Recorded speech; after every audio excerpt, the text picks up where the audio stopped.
terima kasih ya teman-teman, kita tunggu ya Mas Alif Farda untuk diskusi pada malam hari ini, yaitu refleksi peringatan Sumpah Pemuda ini.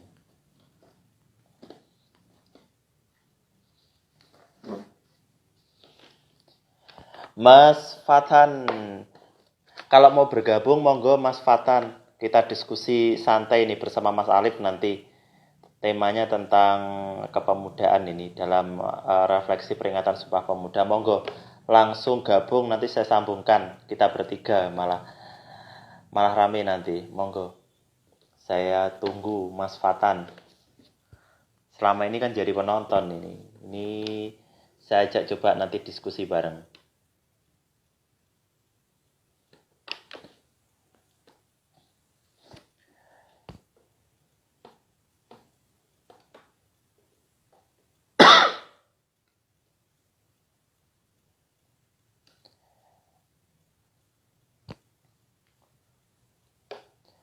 Mas Ali mungkin bisa bergabung. Kalau tidak ada acara ini, lagi santai monggo. Ini di laporan kok belum ada permintaan ya. Nunggu teman-teman.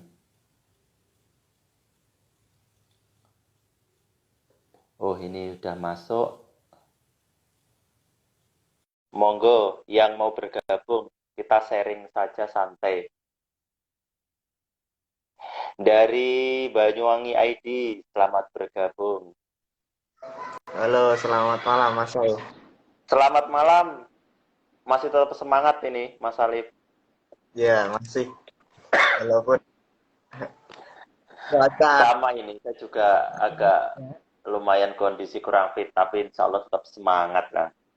Iya. Ini Mas Fatan ini ditunggu loh, mau gabung. Mas Ali, monggo. Kalau mau bergabung, biar rame nih. Ini kita cuma berdua ini sama Mas Alif. Ada foto temen yang mau sharing bareng. Kalau posisi tidak sibuk, monggo, saya tunggu. Ada Mas Fatan, ada Mas Ali. Nah, Mas Fatan tadi kelihatan loh. Mas Ininya. Fatan, saya terima. Oke, Oke, Mas Fatan. masih nunggu. Halo, Halo. Wah, luar Assalamualaikum. biasa. Selamat malam, Mas Fatan. Selamat malam, Mas Ai. Gimana kabarnya semuanya? Ya, Alhamdulillah, Kalau boleh walaupun off, kalau boleh Alhamdulillah. off cam gabung saya Om. Oke, nggak apa-apa Mas Ali. Off cam nggak masalah, monggo. Kita sharing bareng-bareng biar Mas Fatan biar ini rame ini. Saya lagi di Jakarta. lagi di Oh, Jakarta. posisi lagi di Jakarta. Iya, masih standby di sini. Hmm, Gimana cuacanya di sana ini? Hujan juga. Wah, ini juga lagi nggak enak badan juga. Aduh, Kita dari tunggu coba. kemarin yang Uh, Tunggu Mas Ali. Ini tadi kita itu rencananya mau ngobrol sewantai, bukan santai lagi tapi sangat sewantai banget ya, ngobrol santai kok momennya ini pas Sumpah Pemuda kan besok tanggal 28 Oktober. Nah, kemarin ya, Mas Ali coba Mas Ali, Mas Alif cobalah ayo kita ngobrol-ngobrol santai terkait peringatan Sumpah Pemuda di Instagram lah, monggo. Saya siap-siap saja ini. Kalau ada siap. temennya yang mau bergabung, monggo. Kan selama ini Mas Fatan ini kan jadi penonton. Nah ini hari ini kita coba sharing bareng. Biar Ya, iya, biar mungkin seru. kita nambah ini ya, nambah mungkin dari teman-teman dari saya juga tertarik menambah ilmu dari semua-semua. Ada masukan dan juga bisa kita sharing-sharing. iya, Iya. boleh Mas. Iya. Baik, Mas Arif bisa kita mulai ya sambil nunggu Mas Ali nanti kalau mau bergabung monggo off cam nggak masalah. Jadi kita sharing nanti bersama Mas Ali juga lebih rame kayaknya, seru ini kalau Mas Ali bisa hadir dalam diskusi sawantai ya pada malam hari ini. Baik, terima kasih. Assalamualaikum warahmatullahi wabarakatuh. Salam sejahtera bagi kita semuanya. Swastiastu, Namo Buddhaya. Ya, salam kebajikan.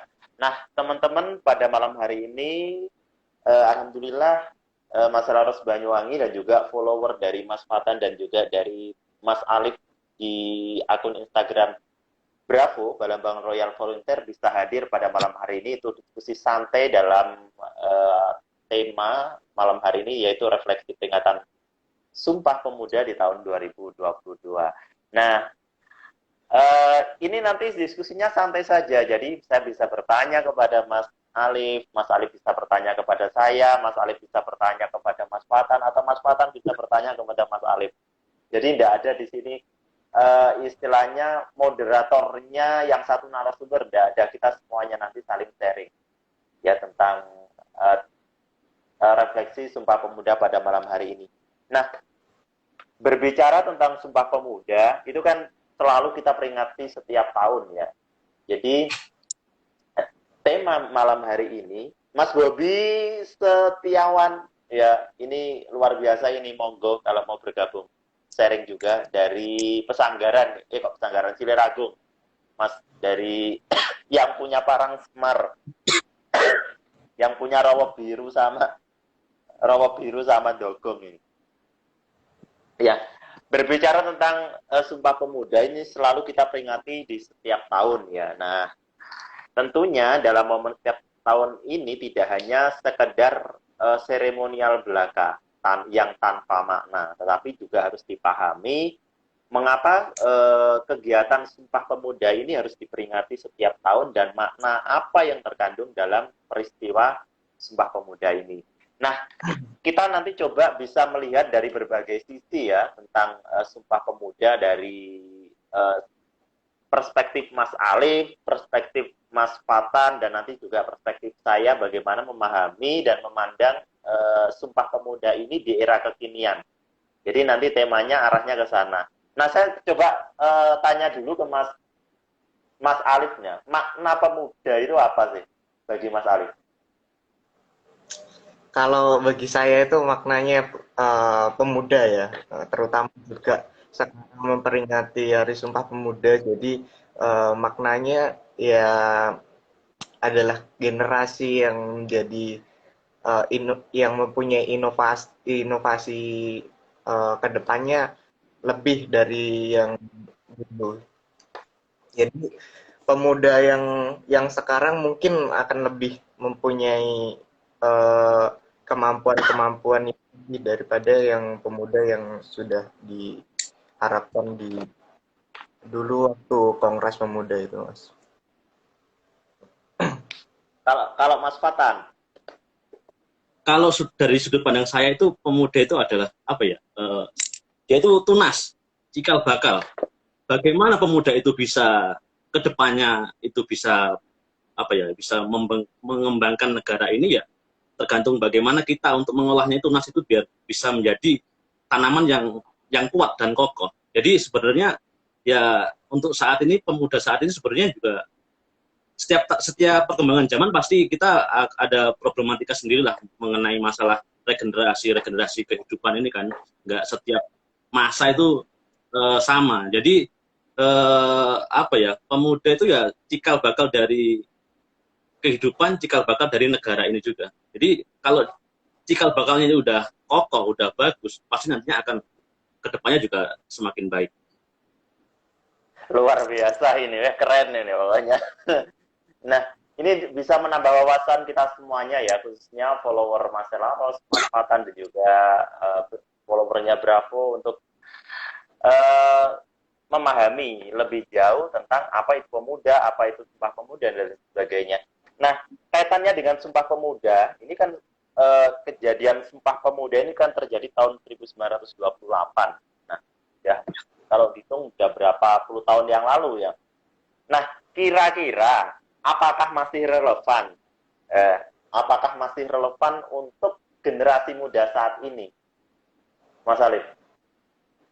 Ya, sangat sangat relevan sekali ya Mas saya. Jadi mungkin Kongres Pemuda ya, apalagi dengan adanya Sumpah Pemuda ini kan diawali dengan Kongres Pemuda gitu. Kongres Pemuda 2 yang pada tanggal 28 Oktober 1928. Tapi sebelum itu juga ada Pemuda 1 yang mungkin menjadi latar belakang adanya Kongres Pemuda 2 ini pada tanggal 30 April hingga tanggal 26 Mei 1926. Jadi di situ kaum-kaum pemuda dan organisasi-organisasi pemuda juga ikut hadir dalam kongres itu dan juga kemudian kalau misalkan ngomongin relevannya ya, kalau ngomongin relevannya cukup relevan. Jadi untuk mengenang kongres atau Sumpah Pemuda sendiri itu kita bisa belajar banyak tentang semangatnya, tentang perjuangannya untuk mendeklarasikan salah satunya juga penghantar adanya kemerdekaan Indonesia sendiri, Mas. Mungkin ada pandangan lain dari Mas Fatan. Kalau Mas Al, kalau saya dulu ya, saya kalau memahami Sumpah Pemuda nanti sebelum dari pandangan Mas Fatan. Jadi kalau saya sebagai pegiat seni budaya di Kabupaten Banyuwangi memahami kalau bicara tentang Sumpah Pemuda itu kan menyatukan sebuah perbedaan, ya kan? Menyatukan perbedaan. Nah, dalam kesenian pun juga sama. Jadi dalam kesenian hal yang paling sederhana ya, mulai dari alat, mulai dari yang pengrawitnya. Kita bicara dari alat dulu, misalkan alat kalau dalam kesenian misalkan di Banyuwangi ada gandrung, ada berbagai macam alat yang berbeda-beda. Ketika disatukan satu paduan dengan irama yang indah, nanti akan membentuk sebuah musik yang berirama yang cukup bagus untuk mengiringi sebuah tarian. Nah, begitu juga dalam kesenian gandrung pun juga sama. Jadi dari berbagai sudut pandang, dari berbagai pemuda dengan latar belakang yang berbeda, tanpa melihat dari agamanya apa, alirannya apa, itu juga bisa bersatu padu, bisa disatukan dalam satu kesatuan, yaitu sama-sama cinta dengan budaya yang ada khususnya di Banyuwangi. Itu kalau saya melihat dari sudut pandang budaya yang ada di Kabupaten Banyuwangi. Kalau Mas Fatan mungkin bisa dilihat dari sudut pandang lain. Kalau dari saya sih ya sangat relevan banget sih ya. Dalam artian apa ya, negeri ini, kalau saya dari sudut pandang negeri inilah, dari negeri ini juga itu terbentuk bukan dari satu dua orang, bukan nggak ada ras mana Jawa, Madura dan lain, enggak. Kita ya itu tadi bukan membedakan antara tua muda dan apanya, tapi ya kita ya tetap, karena kita bisa merdeka karena kita juga juga kita bersatu gitu kan ya. Untuk apa ya, mungkin untuk sekarang, relevannya untuk sekarang ini ya kita tinggal bagaimana setelan kita mau dibikin gimana sih.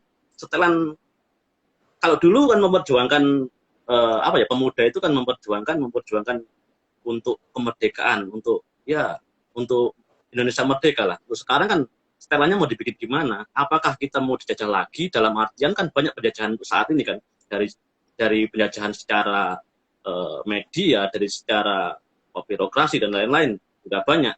Ya itu sekarang tinggal bagaimana mau di model seperti apa. Ya kita sebagai pemuda juga harus tahu itu resikonya seperti apa. Terus ini bangsa ini mau dibawa kemana? Karena kan eh, pemuda kan sebagai ujung tombak negara ini juga kan, kedepannya mau dibikin seperti apa. Tanpa pemuda juga kita juga nggak bisa kan. Masa orang tua-tua terus, ya pemikirannya juga pasti berbeda. Nah, berbicara tentang pemuda ya, jadi untuk memprediksi ya bangsa ini di masa yang akan datang itu kan bisa kita lihat dari pemuda yang ada saat ini. Ini coba ada yang mau bergabung ini. Mas Ali, sebentar, ini nanti tambah seru ini kalau ada Mas Ali.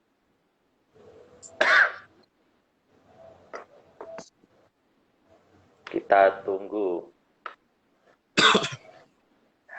Selamat malam Mas Ali. Assalamualaikum. Waalaikumsalam warahmatullahi wabarakatuh. Ini ditunggu-tunggu ini Mas Ali ini. Posisi di Pesanggaran atau di Banyuwangi kota? Pesanggaran di rumah ini. Oh, di Monggo rumah. silakan dilanjut. Bentar, saya itu sampai batuk-batuk ini Mas. Kondisinya juga sama kurang fit nih. Tapi tetap semangat loh. Ya, kita lanjut. Nah, tadi ya Allah, ya Allah. Oh iya, ini Mas Ali ini. Mas Ali langsung mungkin yang belum kenal kemarin waktu acara Blend Trip Mas Fatan, Mas Ali bisa ikut. Ya, pas waktu acara Blend Trip kemarin, acara Bravo. Sebenarnya Mas Ali rencana mau ikut kabarnya, tapi mungkin ada acara lain atau bagaimana, saya kurang paham kemarin. Iya, Salam itu. Ini dari Semangat Banyuwangi. Iya, salam Salah kenal. satu timnya Semangat Banyuwangi. Nah, Oke, saya kebetulan tanya kemarin ke Mas Ali dulu ya. Makna pemuda bagi Mas Ali itu bagaimana? Makna pemudanya ini maksudnya? Ya, betul. Atau sumpah pemudanya? Makna pemuda dulu, nanti arahnya ke sana. Oh, ya. Makna pemuda itu kalau pandangan saya ya, dan yang saya ketahui kan pemuda itu umur apa? Remaja sampai sekitar 40 tahun gitu kan. Berarti itu masa-masa di mana kita secara manusia itu sudah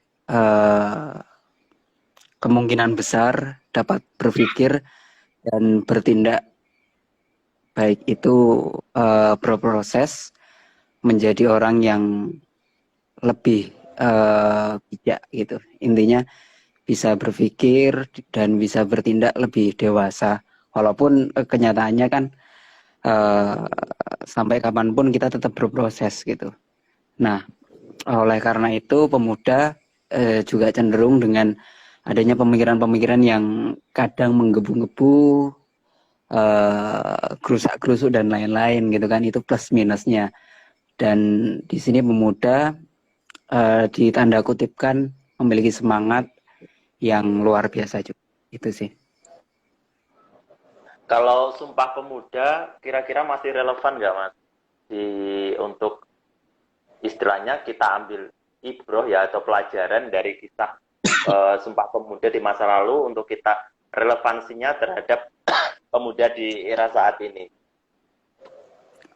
Menurut saya masih sangat relevan gitu kan, karena setiap zaman itu memiliki sebuah tantangan, sebuah perjuangannya masing-masing. Kalau dulu mungkin sesepuh-sesepuh kita berjuang untuk melawan penjajah, saat ini pun kita juga berjuang gitu kan, berjuang dengan porsinya kita saat ini gitu kan, untuk diri kita, untuk keluarga, atau bahkan untuk perkembangan zaman yang saat ini gitu. Jadi diharapkan dengan adanya Sumpah Pemuda itu, kayak contoh akhir-akhir ini kan banyak isu-isu kayak polisi tembak polisi dan lain-lain kayak gitu kan. Nah, di mana peran pemuda ini sangat diperlukan gitu kan.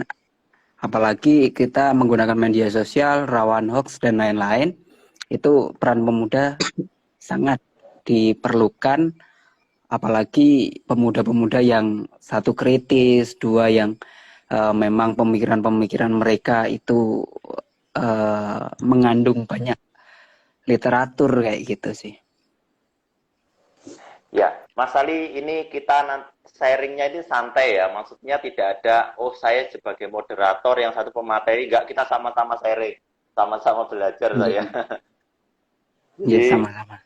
Ya, jadi diskusinya diskusi santai, ringan, yang penting bermanfaat untuk teman-teman semuanya yang nonton pada malam hari ini. Nah, ada sebuah problem ya di era saat ini, kaitannya tentang sebuah perbedaan. Maksudnya sebenarnya bukan problem, perbedaan itu memang sunatullah, cuma cara memahami sebuah perbedaan hari ini ya ini sebuah problem.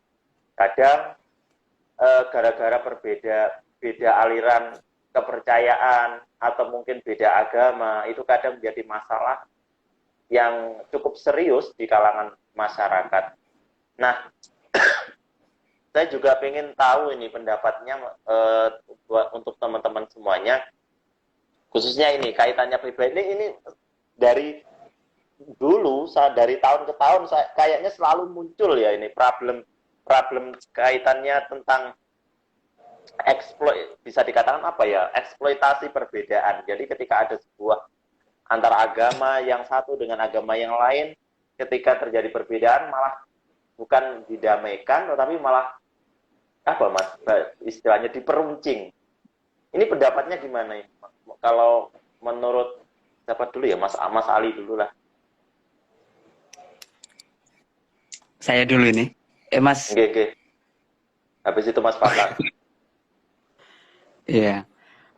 Kalau dari saya tentang adanya isu yang atau persoalan yang kemudian digodok istilahnya ya. Digodok itu kalau wah ini saya belajar juga sejarah ini. Barangkali sama Mas Mas Alif ya ngapunten kalau salah gitu kan. Kalau sama teman-teman juga. Jadi kalau dari zaman dulu ketika Pak Soeharto itu kan juga media menjadi salah satu hal yang kemudian sangat diperhatikan gitu kan. Baik itu kalau dulu saya menyebutnya yang namanya media konvensional gitu kan. Ada yang koran, ada TV. Dua hal ini ada radio juga. Nah, dua hal ini yang kemudian dijadikan sebagai wadah untuk menyampaikan sesuatu kepada masyarakat gitu. Nah, di beberapa waktu lalu ketika TV ini menjadi dominan gitu kan, atau radio juga menjadi dominan, petinggi-petinggi kita menggunakan media-media itu baik itu untuk menyuarakan atau juga mengabarkan sebuah kejadian atau bahkan untuk membuat sebuah apa ya istilahnya pandangan sosial di masyarakat gitu. Contoh sebuah partai politik ingin membangun citranya. Nah, ingin membangun citra kan secara otomatis memakai media gitu kan. Nah, kalau kita rujuk sampai sekarang, media-media konvensional itu sudah tertinggal dan sekarang sudah diganti dengan media-media yang digital. Nah, kalau dulu pemerintah itu menggunakan itu untuk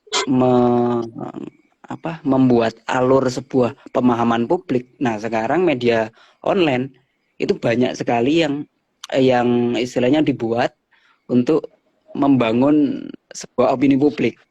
Akhirnya sama sebenarnya, netizen atau pemikiran-pemikiran orang yang di luar itu yang lagi digodok menjadi sebuah istilahnya kompor lah. Kompornya sekarang netizen gitu kan. Netizen ini kayak kemarin isu polisi bunuh polisi atau yang sekarang lagi viral Bunda Korla gitu kan dan lain-lain. Nah, ini yang kemudian ditumpuki dengan adanya kepentingan-kepentingan tertentu gitu kan. Itu sih kalau menurut pandangan saya. Kalau Mas Fatan memahami sebuah perbedaan ini bagaimana? Kan ini sunatullah ya, mau nggak mau memang kita harus hidup berdampingan dengan perbedaan di masyarakat. Ya, gimana ya? Emang perbedaan itu kan emang dalam hidupnya juga kita harus berbeda, nggak bisa kita itu sama saat itu nggak bisa. Ya itu tadi.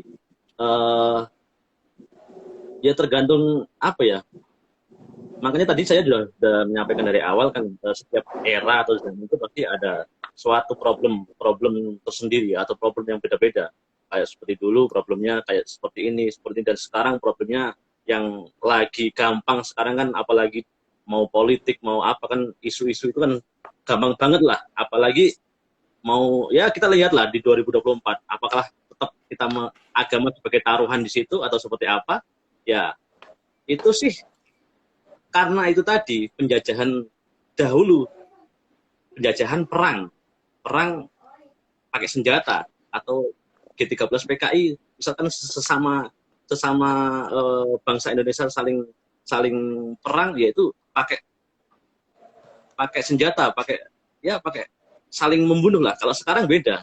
Kalau sekarang ya mungkin karena itu tadi kita semakin zaman era semakin ke depan semakin maju, pasti ada senjata yang lebih mematikan atau yang lebih gampang digunakan oleh para berkepentingan ya, atau seperti ya kayak saya ini seperti kayak media, kayak apa kan gampang banget isu-isu politik, isu-isu agama kan sangat ini banget, sangat apa ya, sangat gampang banget diolah, apalagi banyak apa ya orang yang saya juga nggak bisa mengasumsikan banyak orang atau gimana ya, cuma ya itu tadi dengan adanya beberapa perbedaan itu orang itu tidak rela dengan perbedaan itu, tapi malah perbedaan itu malah sebagai pembentrokan, dibentrokan dalam hal itu gitu loh. Gimana ya cara penyampaiannya ya? Jadi dari situ ya dengan adanya media, dengan adanya isu-isu yang gampang diolah, sehingga ya mau nggak mau ya seperti itu gitu. Ya seperti itu sih lah. Saya juga bingung mau nyeritain kayak gimana gitu. Ya, Karena problem ini gampang banget dibuat gitu loh. Kalau dulu kan kita susah cari senjata kan, masih beli kemana-mana. Sekarang tinggal pakai HP, cet, udah nyampe gitu loh. Orang udah gampang banget diperbudak sama HP gitu. Mau membunuh karakter seseorang pun pakai handphone sekarang bisa. Udah gampang. Jadi ya itu tadi perkembangan zaman kita harus siap. Dalam artian siap, kita juga harus siap bagaimana cara kita untuk menggunakan itu seperti apa. Ya, seperti itu. Ya makanya sekarang itu pendidikan karakter itu sangat diperlukan banget dari setiap orang. Karena mudah banget untuk meracuni pemikiran orang itu sekarang udah gampang banget. Gitu. Itu Mas. Kalau dari saya sih ya, mungkin ada tanggapan atau seperti apa ya. Tambahan mungkin dari Mas Alif dari Bravo. Ya, kalau perbedaan saya ngomongin agama, terus ngomongin media juga, saya nggak terlalu banyak wawasan di situ ya Mas saya. Nah, kemudian juga tadi sudah disampaikan kalau misalkan menanggapi perbedaan dari sisi Mas Ali sebagai tim media juga, sama Mas Fatan juga, tadi sudah sampaikan. Saya mungkin menyampaikan perbedaan pendapat ya. Perbedaan pendapat ini adalah perbedaan yang menjadi contoh kecil kita. Ibaratkan juga kita tarik benang merahnya juga ke belakang. Dulu juga tercetusnya Sumpah Pemuda juga dengan adanya perbedaan. Karena waktu kongres itu juga yang hadir memang dari seluruh Indonesia dan juga perwakilan-perwakilan tertentu dari organisasi pemuda. Nah, itu juga di awalnya sebelum adanya Sumpah Pemuda juga perbedaan pendapat itu ada juga. Jadi mulai adanya kongres pertama itu sudah ada perbedaan pendapat. Adanya dengan pidatonya Muhammad Yamin waktu itu juga yang mengusulkan bahwasannya bahasa Melayu menjadi bahasa nasional, dan juga kemudian dibantah oleh Tabrani, salah satu peserta kongres juga, kemudian bahwasanya bahasa Melayu ini adalah bukan bahasa nasional, karena di situ juga beliau juga menyampaikan Nusa ini adalah Indonesia, bangsa ini namanya juga Indonesia. Jadi dari situlah perbedaan pendapat sudah terlihat. Jadi ketika Tabrani itu mengungkapkan gagasannya dan kemudian juga diterima oleh Muhammad Yamin dan juga diterima oleh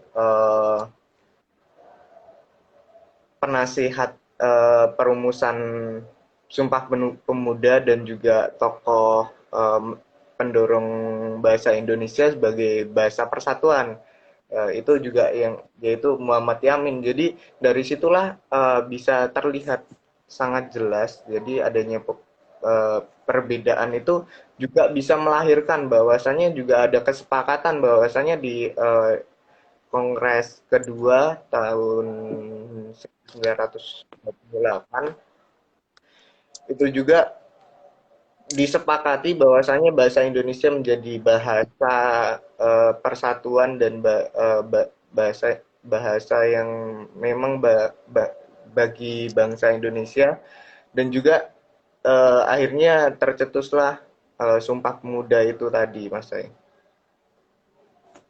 Ya betul. Kalau saya memahami itu perbedaan itu udah sunatullah ya, mau nggak mau kita akan selalu bertemu dengan yang namanya perbedaan dalam hal eh, dalam tubuh kita pun juga sama kan gitu. Kadang kita antara apa yang kita inginkan, apa yang kita harapkan kadang juga berbeda pandangan dan sebagainya. Nah, hal yang paling sederhana misalkan contoh paling sederhana dalam jari kita ini masing-masing kan 5 jari ini fungsinya berbeda-beda, tapi meskipun berbeda-beda pun ini ketika disatukan ini juga akan memiliki fungsi yang luar biasa. Kalau sendiri-sendiri juga saya kira akan sulit misalkan untuk mengambil barang dan sebagainya. Ini contoh yang paling sederhana. Jadi yang penting bisa saling menghargai antara yang satu dan yang lain, antara perbedaan yang satu bukan untuk di kata kalau Jeremy Farrell ojo dibanding-banding ke ya Mas ya.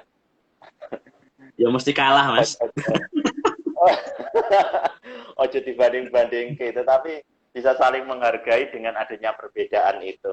Nah, tentunya untuk menuju Indonesia yang luar biasa ya, mau nggak mau pemuda hari ini yang akan membangun bangsa ini di masa yang akan datang, tentu juga ada beberapa hal yang memang harus dipersiapkan. Sebenarnya apa yang perlu dipersiapkan ya Mas Ali? Iya. Ya Allah.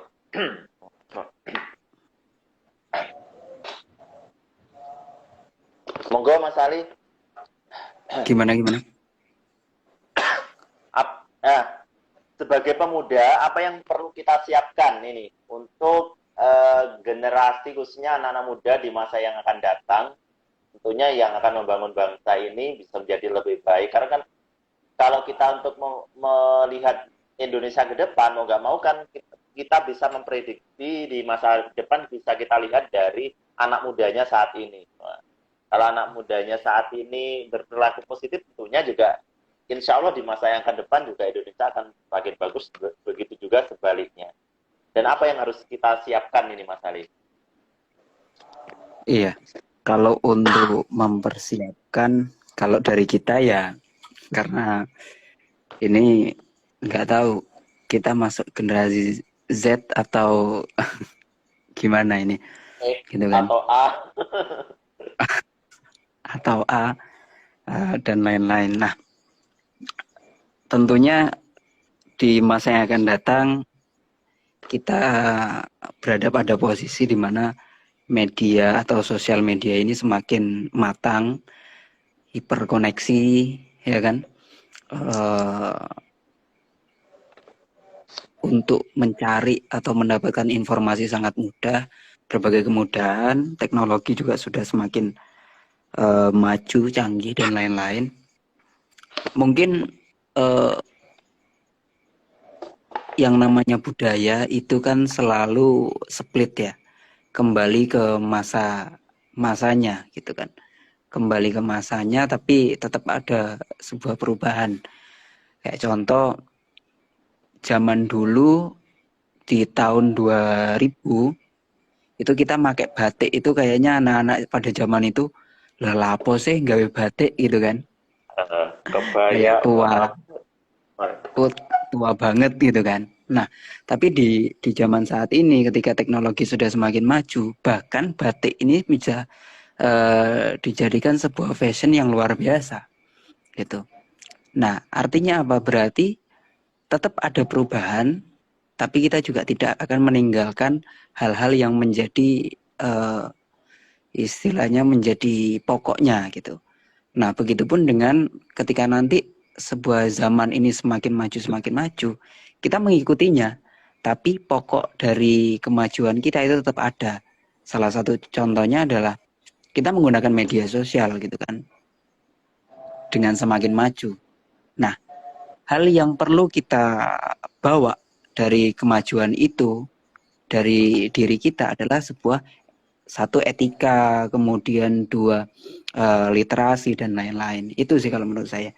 Jadi bagaimanapun kita nanti berada pada zaman di mana segala hal menjadi sangat modern dan dinamis, kita tidak pernah melupakan yang namanya adab, etika, literasi dan lain-lain. Itu sih Mas. Kalau dari Kalau saya. Mas Fatan Mungkin dari Nggih, teman-teman. terima kasih Mas Ali. Mungkin ada tambahan dari Mas Fatan. Kalau dari saya sih, ini mungkin dari pandangan saya lah untuk harapan kedepannya untuk para pemuda. Ya, kita saat ini sangat miskin sekali dengan namanya disiplin. Itu yang perlu kita tingkatkan untuk apa ya? Untuk mendomplang Indonesia untuk kedepannya. Disiplin, kreatif, dan berani. Itu udah. Karena sekarang Disiplin, itu kreatif, banyak sekali dan berani. kita dan Ya. berani. Karena sekarang itu kita banyak banget. Siapa bilang Indonesia itu kekurangan orang pinter? Banyak banget orang pinter. Salah satunya, saya mengikuti idola saya lah, Rick Elson. Dia itu penggagas mobil listrik di Indonesia. Itu berjalannya itu sebelum hampir sama-sama Tesla. Karena ada problem dihambat oleh kepentingan sehingga karyanya tidak bisa dinikmati oleh masyarakat. Dan akhirnya proyek itu tidak lanjut. Nah, andaikan tahun 2010 kemarin kita udah bersiap sama-sama Tesla, kita masih start bareng sama Tesla, mungkin saat ini kita tidak mengimpor mobil listrik itu, kita bisa produksi sendiri. Itu sebagai kebanggaan dari warga negara Indonesia, mungkin seperti itu. Mas Ali, ada tanggapan mungkin? Ini siapa Mas? Ya kok Mas Alif. Mohon maaf. Monggo. Ya, kalau saya sih pandangannya mungkin ya juga tadi sudah disampaikan ya mungkin ya di Mas Ali dan juga Mas Fatan. Saya juga mendapatkan sedikit. Kalau juga saya tadi sebenarnya juga mendengarkan dan juga mencoba memahami juga dari Mas Ali juga, karena juga Mas Ali juga riset dan juga kesehariannya juga bergelut di bidang media juga, karena sekarang juga perkembangan yang cukup cepat dengan adanya media juga, yang itu yang paling penting. Kalau misalkan ya yang akan datang mungkin lebih dari diri kita sendiri, jadi kita nggak perlu berharap pada siapapun, kepada pemuda juga, ibaratkan kayak kita juga perlu membentengi, memfilter dan semuanya lah, untuk mempersiapkan dari diri kita sendiri, mengawalinya dari diri kita sendiri. Jadi bagaimana kita belajar adanya tadi yang sudah disampaikan Mas Ali, etika, sopan santun, dan juga tentunya juga adanya masa yang sebelumnya yang sudah mereka berjuang dengan adanya kemerdekaan yang kita rasakan ini. Jadi mungkin itu aja Mas. Mungkin jadi dari diri kita sendiri, mungkin dari segi persiapan dari dengan pemuda yang akan datang. Ya, cukup menarik ya. Ini saya tadi teringat ya Mas Ali tadi mengatakan batik. Ini saya jadi teringat di masa lalu. Ya betul Mas. Dulu itu pakai batik itu kayak kuno banget tuh ya. Saya masih ingat itu. MTS waktu itu belum ada namanya seragam batik. MTS kelas 1 itu belum ada seragam batik. Mulai kelas 2 ada batik. Mau pakai batik itu keluar rumah kayak nggak pede gitu. Iya betul, saya rasakan Rasanya itu. kayak orang tua gitu Mm-mm. kan. Oh, kayak orang Kumo gitu. biasa karena apa? Bayangan saya ya, mindset saya saat itu kalau orang pakai batik itu kan pas biasanya acara-acara sejenis ritual keagamaan, atau kondangan atau mungkin acara-acara resepsi pernikahan gitu biasanya dulu kan seperti itu. Tapi lambat laun juga bergeser ya. Sekarang batik bisa disesuaikan dengan desain era kekinian kan. Anak-anak muda pun juga bangga memakai batik. Nah itu juga sama dalam hal seni pun saya yang selama ini bergelut di bidang kesenian itu juga sama melihat. Jadi kalau dulu itu anak-anak muda itu kalau bicara belajar gamelan itu kayak males itu. Wah ini kalau bicara gamelan karena dulu memang rata-rata ya memang generasi bisa dikatakan 50 tahun ke atas yang bermain gamelan. Nah sekarang anak-anak muda masih SMP, SD itu belajar gamelan udah bangga. Oh, ada rasa kebanggaan tersendiri itu loh. Jadi bukan istilahnya anak-anak sekarang, khususnya saya melihatnya di Banyuwangi ya, belajar gamelan tuh katro, paling apa tertinggal dan sebagainya enggak sekarang. Tapi alhamdulillah lambat laun itu sudah mulai bergeser ya cara ya, pandang mereka. Nah, saya selama ini melihatnya seperti itu dengan harapan selalu mengajak teman-teman khususnya anak-anak muda di wilayah Pesanggaran untuk mengenal seni budaya itu sebenarnya tidak hanya sekedar istilahnya kenal, tidak hanya kenal tapi juga memahami. Kalau dalam seni ada Wiroko, Wiroso sama Wiromo. Jadi bisa memahami filosofinya, selalu saya mengenalkan itu. Jadi tidak hanya sekedar hiburan, tontonan, tapi juga bisa menjadi tuntunan. Dan mudah-mudahan ketika teman-teman khususnya anak-anak muda itu memahami tentang filosofi seni, ya seni budaya khususnya yang ada di Banyuwangi itu ke depan itu tidak semena-mena gitu loh. Tidak semena-mena, tetapi ada nilai-nilai positif yang diambil dari kesenian itu dan bisa diterapkan dalam kehidupan sehari-hari. Itu harapan saya Mas kalau dilihat dari sudut pandang apa ya seni budaya. Nah, ini kembali lagi ke fenomena anak-anak muda saat ini. Anak-anak muda saat ini kalau Mas Ali itu melihatnya di lebih ke prestasi dulu atau sensasi dulu Mas Ali? Prestasi dulu apa sensasi dulu? Iya. Gimana? Prestasi dulu atau sensasi dulu? Karena memang kita berada pada zaman yang benar-benar cepat ya. Karena gini, saya kembali lagi ke model iklan. Kita flashback ke beberapa tahun lalu, iklan di TV itu ada yang sampai 3 menit. Gitu kan. Iklan di TV itu ada yang sampai 1 menit dan lain-lain. Terus sosial media pertama kali muncul itu kita bisa nulis, bahkan nulis artikel di dalamnya gitu, kayak dulu apa Friendster ya, itu kita Ya, bisa nulis ratusan karakter gitu. Nah terus kemudian kecepatan itu tergerus dengan adanya Facebook, Twitter dan lain-lain. Nah, sekarang kita berada pada era di mana kecepatan mata kita itu nggak lagi 1 menit, tapi sepersekian detik. Sampai ada yang di reel itu video cuma 8 detik, ternyata bisa dinikmati gitu kan.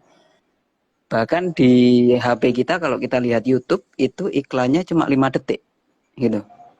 Dan ternyata bisa menyampaikan sesuatu hal. Nah, jadi pemikiran orang dulu sama sekarang itu jauh sangat berbeda.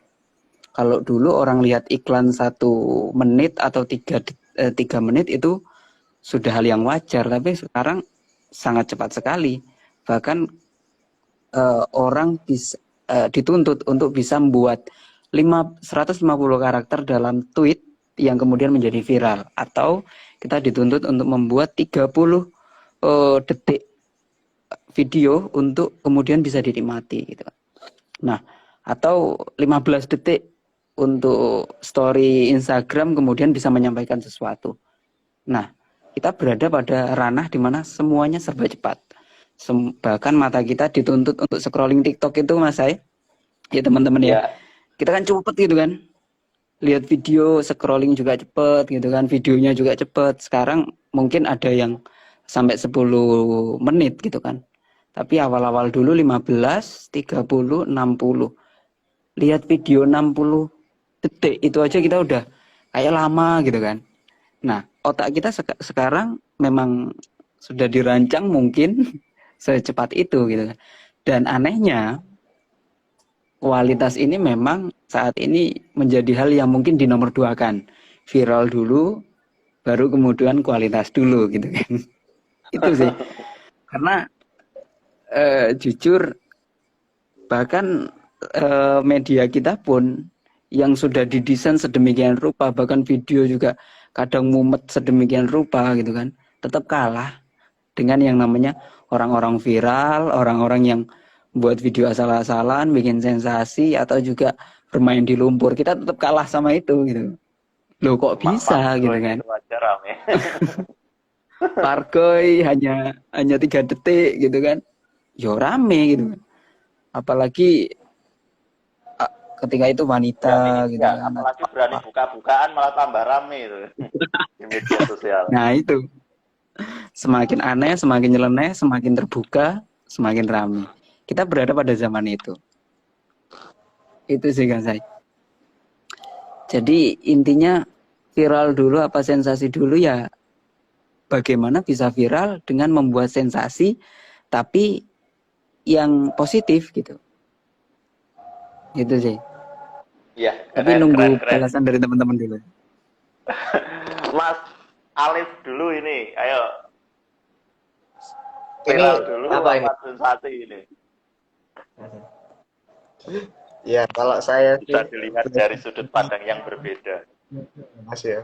Kalau dulu saya juga menggunakan di era saya juga sudah adanya Android dan juga udah merasakan HP-HP yang jadul juga. Jadi waktu awal-awal munculnya internet, adanya WiFi dan lain sebagainya, waktu itu waktu gembar-gembarnya, saya punya strategi yang mungkin lebih cocok untuk diri saya sendiri, tapi juga mungkin cocok untuk teman-teman nantinya ke depannya, dan juga mungkin untuk teman-teman yang juga sedang duduk di bangku pendidikan saat ini. Jadi dulu saya juga memanfaatkan adanya sosial media untuk mencari info-info tentang perlombaan, tentang bagaimana cara untuk bagaimana mendapatkan informasi lebih tentang pengetahuan atau hobi saya sendiri, dan juga nantinya mungkin jadi nilai plus dan juga jadi prestasi ke depannya. Jadi dulu saya kebetulan juga sempat menulis, juga mengikuti lomba-lomba. Itu informasinya memang dari Instagram waktu itu, juga dari website juga. Jadi dari situlah mungkin kebijakan kita sendiri menggunakan sosial media ini mau diapain, mau dibuat apa gitu. Jadi mungkin tujuan kita mungkin berbeda-beda, Mas, untuk menggunakan sosial media ini. Jadi kalau misalkan viral atau sensasi dulu, ya mungkin itu menyesuaikan kebutuhan kita masing-masing.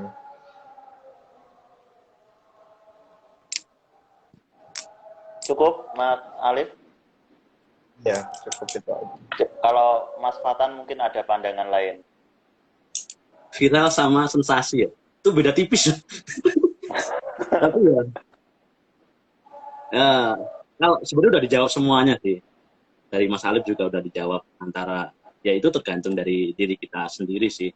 Kita cara memfungsikan kecanggihan ini tuh seperti apa, kemodernisasi itu seperti apa. Seperti itu sih, saya juga ya seperti itu sih. Kalau tadi tak kirain antara sensasi sama pendidikan. Kalau sekarang ya sensasi dulu, pendidikan belakangan. Faktanya seperti itu kan. Faktanya kan seperti itu. Jadi ini apinya kurang ya Mas ya. Iya. Iya. Sekarang sekarang udah tergoda sama ini loh sensasi anak-anak sekarang itu udah sensasi, udah viral, pendidikan udah udah viral lah, udah terkenal lah, masa bodoh seperti itu kan banyak yang tadi seperti itu kan. Iya betul. Bahkan kadang melanggar norma-norma sosial, norma-norma yang ada di masyarakat pun enggak masalah gitu loh. Udah no problem. Tapi Mungkin gini ya. loh Mas Ali. Iya. Kadang itu ya kita sama-sama bergelut di media sosial ya. Kadang memang ya cukup besar godanya. Ketika membuat sebuah istilahnya konten yang bersifat edukasi dan tiba-tiba istilahnya kalah viral dengan teman-teman yang membuat sensasi dalam tanda kutip sensasi hal yang negatif dan ini tinggal kembalinya ke kita masing-masing, tinggal kita kuat goda apa enggak kan gitu kan. Ya kalau kuat godaan itu kuat ya istilahnya kalau nggak kuat goda ya mau nggak mau kadang ya ikut-ikutan gitu. Tapi ketika kuat goda ya nggak sampai lah. Sampai membuat sebuah sensasi melanggar aturan, norma agama dan sebagainya yang mudah-mudahan jangan sampai lah.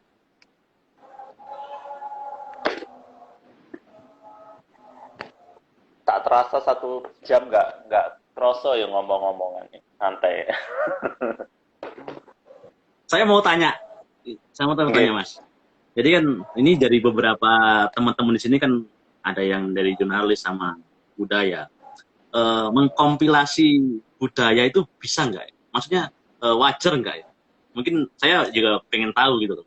Apakah itu hal-hal yang wajar atau itu malah misalkan malah merendahkan budaya itu sendiri atau malah itu sebagai upgrade dari budaya?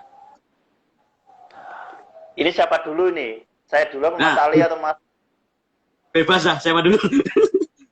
Mas saya dulu nggak apa dah. Ya, terima kasih. Nah, kalau kita bicara tentang mengkompilasi budaya, lihat dulu Mas, ada beberapa budaya itu yang memang memiliki pakem, yang nggak bisa diotak-atik.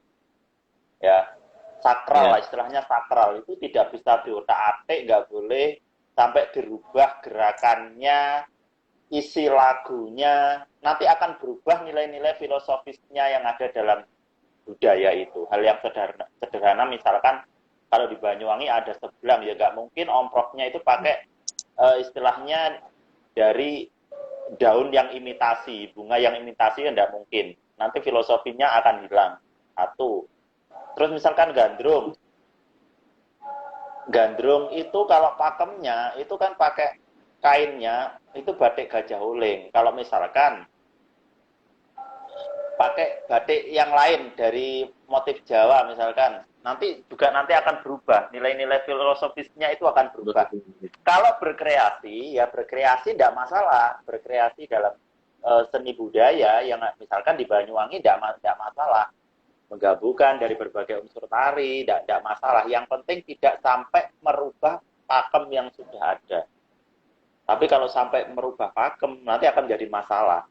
Tapi kalau berkreasi, tidak sampai merubah pakem, itu tidak masalah. Makanya di kesenian itu harus juga memahami, itu tari itu hanya sekedar hiburan, atau ada unsur ritual, atau mungkin ada perpaduan kedua-duanya. Jadi harus memang betul-betul dipahami dulu. Nanti kalau sudah paham, biar tidak jadi masalah. Ini hal yang sederhana ya. Kalau dulu itu namanya yang di Banyuwangi, tari gandrung itu kalau kain yang untuk menari itu tapih ya, kalau wong Jawa lek ngarain tapih. Tapih itu kan bagian bawahnya itu kan harus meruncing, nggak terbuka. Kalau sekarang kan seperti kayak sayak, sayak ibu Indonesia. Bentuk saya, itu sebenarnya sudah menyalahi pakem sebenarnya. Dulu ketika ada kreasi pertama itu sudah ditentang habis-habisan awal-awal. Tapi sebenarnya juga nggak sampai merubah inti dari kesenian itu sih sebenarnya. Tapi itu awal-awalnya juga sangat ditentang. Nah sekarang sudah umum, namanya tari kesenian, tari gandrung itu kalau pakai istilahnya yang tapihnya, kain batiknya itu langsung seperti rok, itu tinggal pakai, nggak dililitkan seperti dulu. Lilit. Sudah umum.